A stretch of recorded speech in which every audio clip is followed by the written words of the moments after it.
Ano nga ba ang papel na ginagampanan ng Amazon Rainforest sa planeta ng mundo?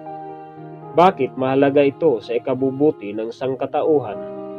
Talakayin natin sa video na ito. Bago tayo magsimula, maaari ka mag-subscribe dito sa Hammers Video at pindutin ang notification bell. Ang Amazon Rainforest ay may lawak na 5.5 milyon kilometro kwadrado. Tinatayang nasa 3 milyong uri ng mga hayop, punong kahoy at mga halaman ang matatagpuan dito. Naninirahan sa gubat na ito ang 2.5 milyong uri ng mga insekto.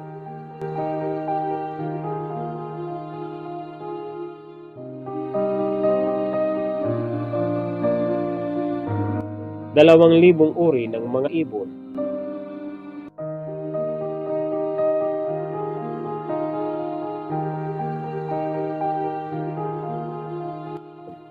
427 uri ng mga mammals.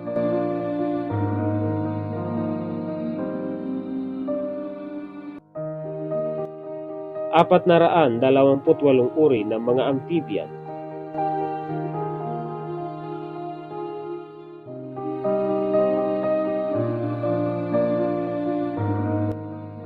378 uri ng mga reptiles.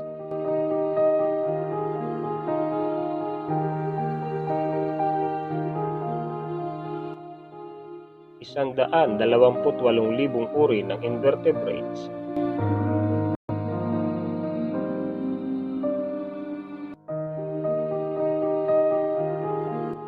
5,600 uri naman ng mga isda ang matatagpuan sa ilog ng Amazon.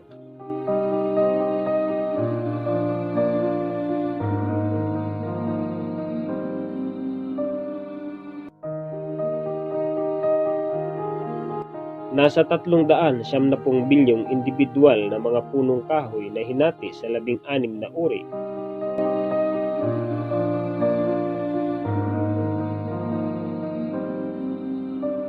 At 438,000 uri ng mga halaman ang matatagpuan dito. 5% ng mga halaman na ito ay natuklasan ng mga siyentipiko na may kagamutan. Ito ang pinakamalawak na gubat sa buong mundo.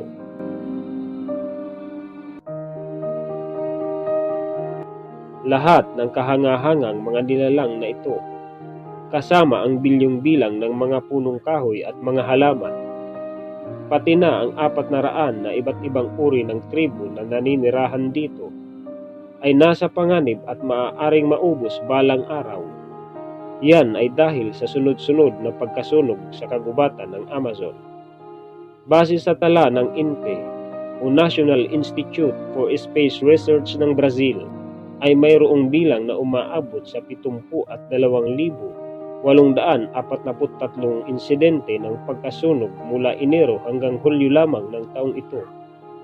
Ayon sa NASA, ang mga sunog ay lubhang malalaki, sapat para makita mula sa kalawakan sa pamamagitan lamang ng mga mata.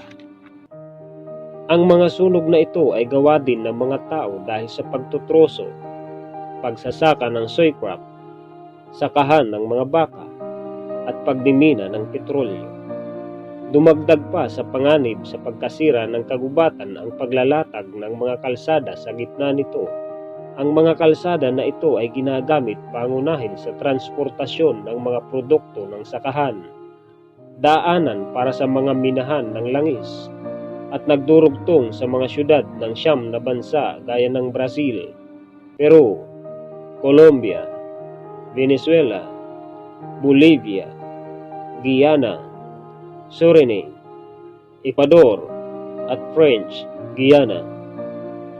Base sa pag-aaral, tinatayang sinlaki ng 3 football field ang nasisira sa gubat na ito bawat minuto. Ano kaya ang mangyayari sa mundo kung mawawala ang kagubatan ng Amazon?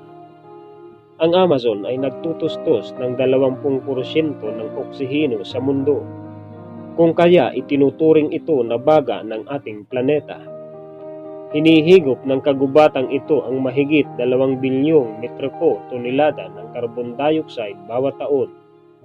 Kung wala ito ay para ka na ring nakulob sa usok, naghahabol ng paghinga.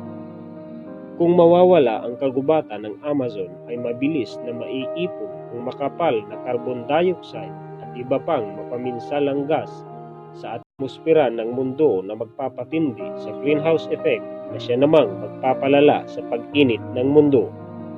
Sinasabi ng mga scientist na sa taong 2050, sa loob lamang ng 3 dekada, mas iinit ang ibabaw ng mundo hanggang 3 sentigrado. Papaano pa kaya kung mawawala ang kagubatan ng Amazon? Ang pangyayaring ito ay maghahatid ng mahabang tagtuyot, pangmatagalang tagutom, paglaganap ng mga sakit gaya ng skin cancer dahil sa radiation mula sa araw, hepatitis at impeksyong panloob dulot ng mga parasito dahil sa kakulangan o kawalan ng malinis na inumin, at digmaan dahil sa pananakop sa hindi gaanong apektadong teritoryo.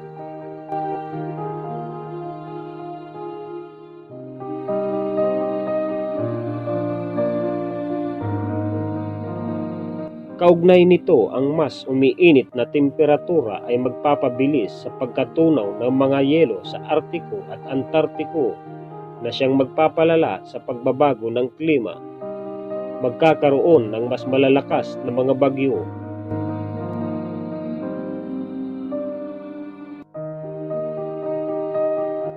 Malalaking mga buhawi.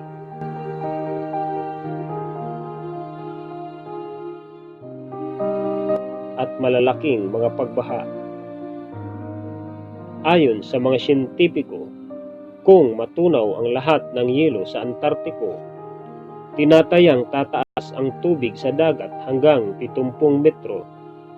Kung mangyayari ito, lahat ng mabababang lugar sa tabing dagat ay lulubog, at ang lahat ng mga taong naninirahan dito na tinatayang umaabot sa 3 bilyong katao, halos kalahati ng populasyon sa buong mundo ay maaaring malunod. Kaya ang sangkatauhan ay maaaring maharap sa malaking kapahamakan. Subalit may natitira pang pag-asa para sa kagubatan ng Amazon ayon sa mga eksperto.